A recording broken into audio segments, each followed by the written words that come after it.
장애인용 엘리베이터를 넣으면 해당 부분의 건축 면적과 연면적을 제외해 줍니다. 이 말인즉슨 건축 면적을 그만큼 제외해 주기 때문에 그만큼을 더 지을 수 있고요. 연면적도 층마다 있는 연면적을 다 빼주거든요. 그렇기 때문에 훨씬 더 많은 용적률을 구현할 수 있죠. 안녕하세요, 엔드북팀의 류서입니다. 오늘도 초보 디벨로퍼를 위한 필수 건축법 2강으로 돌아왔고요. 지난번 1초권 관련해서 영상 한번 찍었는데 궁금하신 점이나 더 추가적으로 문의하고 싶은 사항이 있으면 댓글로 남겨주시면 감사하겠습니다. 오늘의 컨텐츠는 바로 장애인 엘리베이터입니다. 빌라, 이제 다세대 다가구라고 하죠. 빌라 짓는 분들이 요새는 다 엘리베이터를 넣어요. 엘리베이터가 없는 4층, 5층은 사실 거의 상품성이 없다고 봐야 되기 때문에 엘리베이터가 다 들어가는데 거의 다 장애인용 엘리베이터인 경우가 많거든요. 그럼 왜 도대체 장애인용 엘리베이터를 넣냐라고 보면, 장애인용 엘리베이터를 넣으면 해당 부분의 건축 면적과 연면적을 제외해 줍니다. 이 말인즉슨 건축 면적을 그만큼 제외해 주기 때문에 그만큼을 더 지을 수 있고요. 연면적도 층마다 있는 연면적을 다 빼주거든요.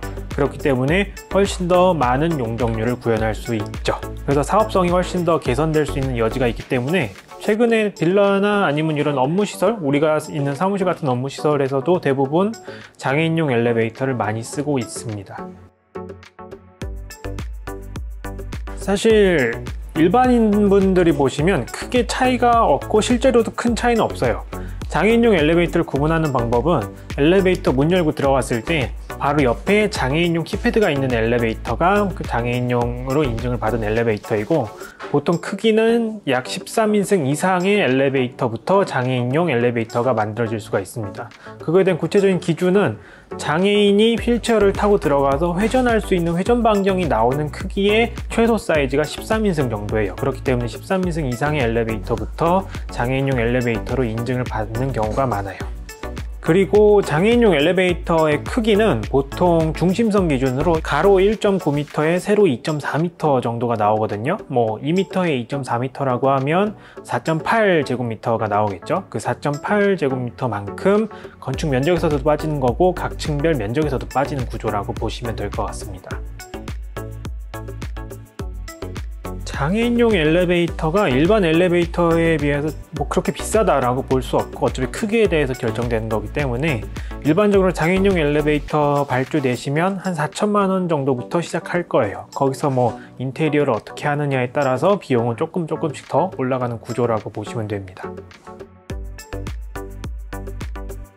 장애인용 엘리베이터를 설치를 하실 수 있어요. 어느 건물에도 다 장애인용 엘리베이터를 설치하실 수 있고, 심지어 리노베이션 하는 프로젝트에 엘리베이터가 없는 건물에 장애인용 엘리베이터를 설치한다고 하면 해당 부분이 건폐율과 용적률도 빠지기 때문에 여유 공지만 있다고 하면 장애인용 엘리베이터를 구축에도 충분히 넣을 수가 있어요. 주의해야 될 게 뭐냐면 장애인용 엘리베이터잖아요. 그러니까 장애인이 실질적으로 배려가 될 수 있도록 모든 게 다 세팅이 돼야 되거든요. 그렇기 때문에 장애인이라고 하면 조금 더 구체적으로 들어간다면 장애물이 없는 상태로 만들어줘야 된다는 걸 얘기해요. 조금 더 깊게 들어가면 건축 쪽에서는 BF 인증이라고 하는데, 베리어 프리 인증에 대한 얘기입니다. 휠체어가 지나갈 때 걸리적거리는 게 없어야 되고 휠체어가 쉽게 갈 수 있는 구조를 만들어줘야 된다는 거거든요. 그렇기 때문에 장애인용 엘리베이터를 놓으시는 분들은 반드시 휠체어가 쉽게 접근할 수 있도록 단차도 두면 안 되고요. 만약에 높낮이가 있는 환경이다 라고 하면 장애인용 램프를 두던지, 그 램프에 대한 규정도 당연히 있겠죠. 그 규정도 맞춰서 해주셔야 되고, 엘리베이터 앞에 점자 블럭도 따로 놔야 되고, 그 점자 블럭의 크기와 벽과 점자 블럭 간의 거리까지 모두 다 세세하게 규정이 되어 있습니다. 이 규정을 모두 다 만족시켜서 설계에 반영한 다음 그거대로 시공까지 돼야지만 실질적으로 장애인 인증이 완료돼서 사용하실 수 있는 환경이 만들어질 수 있어요. 네, 그리고 그럼 장애인용 엘리베이터를 주로 이제 생산하고 다세대 다가구에서 많이 적용되는 장애인용 엘리베이터 회사가 어디 있냐면 두 군데를 사실 주로 제일 많이 쓰세요. 현대 엘리베이터 많이 쓰시고, 이제 구 티센크루프 엘리베이터, 현 TK 엘리베이터, TK 엘리베이터 두 종류를 가장 많이 쓰시는데, 뭐 두 개가 각각 장단이 있다라기보다는 사실 디자인에 좀 차이가 있고, 현대가 제가 알기로는 조금 더 비싸요. 근데 막 유의미하게 비싼 거는 아니라서 그냥 디자인 보시고 고르시면 되는 정도로 보면 될 것 같고, 그러면 TK 엘리베이터 먼저 어떤 엘리베이터가 있는지 한번 살펴보겠습니다. TK 엘리베이터 같은 경우에는 이제 ENTA 200이라는 솔루션에 하나에 묶여 있고요. 밑으로 쭉 내려서 보시면 굉장히 다양한 디자인이 있어요. 피렌체 시그니처 디자인이라고 해서 피렌체의 모티브를 따와서 한 것도 있고, 벨라지오, 잉카, 맨하탄, 베니스, 밀라노 이런 제품들이 있고, 각각의 인테리어는 여기서 보실 수 있습니다. 기능이나 그런 건 다 잘 돼 있기 때문에 사실 더 추가하실 내용은 없으세요. 그냥 순전히 내부 디자인이랑 그 엘리베이터 외피에 나오는 색깔, 그런 거를 본인 외장 색깔에 맞춰서만 선정을 하시면 되고, 디벨로퍼 분들이 제일 좋아하시는 엘리베이터 모델은 TK에서 인카 제일 많이 쓰시기는 하세요. 인카 모델이 여러 라인업 중에서도 제일 저렴하기도 하고, 제가 볼 때 그냥 무난무난한 갈색 톤의 엘리베이터 내부 인테리어를 가지고 있기 때문에 그냥 그 정도로 사용하시면 큰 문제 없고 불편함도 없다라고 보시면 될 것 같고요.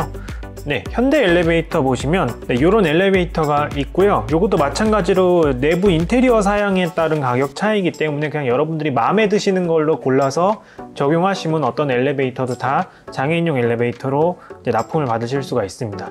하나 주의하셔야 할 점은 이제 건축사분과 상의하실 때 이런 엘리베이터가 전부 다 기계실이 없는 엘리베이터로 사용되고 있거든요. 그 말인 즉슨 별도로 기계실을 설치하지 않아도 돼요, 건물 내에. 그렇기 때문에 그 기계실 없는 엘리베이터라는 점을 한번 꼭 확인하시고 제품을 선택하실 수 있으면 크게 어려움 없이 엘리베이터는 쉽게 고르실 수 있을 겁니다. 그리고 이 장애인용 엘리베이터는 사실 굳이 도급기하게 넣으실 필요 없이 전화 한 통이면 다 발주되시거든요. 그리고 작은 돈이 아니기 때문에 어차피 도급계약에 들어가면 간접비만 늘어날 수 있는 구조이니까 이런 거는 그냥 건축주가 직접 직발주 하셔도 큰 어려움 없이 하실 수 있을 겁니다. 다만 이제 그 계약 맺는 과정에서 여러 가지 증권이나 도급계약과 마찬가지로 발급받고, 그 다음에 엘리베이터 유지계약 그런 것도 반드시 뒤따라와야 되기 때문에 그런 서류만 잘 챙겨주시고 잘 계약하신 다음에 아마 쉽게 계약하실 수 있을 거예요. 네, 오늘의 컨텐츠는 여기까지이고요. 오늘은 장애인용 엘리베이터에 대해서 한번 살펴봤습니다. 실제로 현장에서 가장 많이 쓰이고 있고 거의 기본값으로 선택되는 옵션이기 때문에 장애인용 엘리베이터에 대해서 좀 많이 알아가셨으면 좋겠고, 더불어서 장애인용 엘리베이터를 선택함으로써 생기는 여러 가지 주의하셔야 될 점들 꼭 기억하고 가셨으면 좋겠습니다. 오늘의 컨텐츠는 여기서 마치고 저는 다음 시간에 더 유익한 내용으로 다시 찾아오도록 하겠습니다. 감사합니다.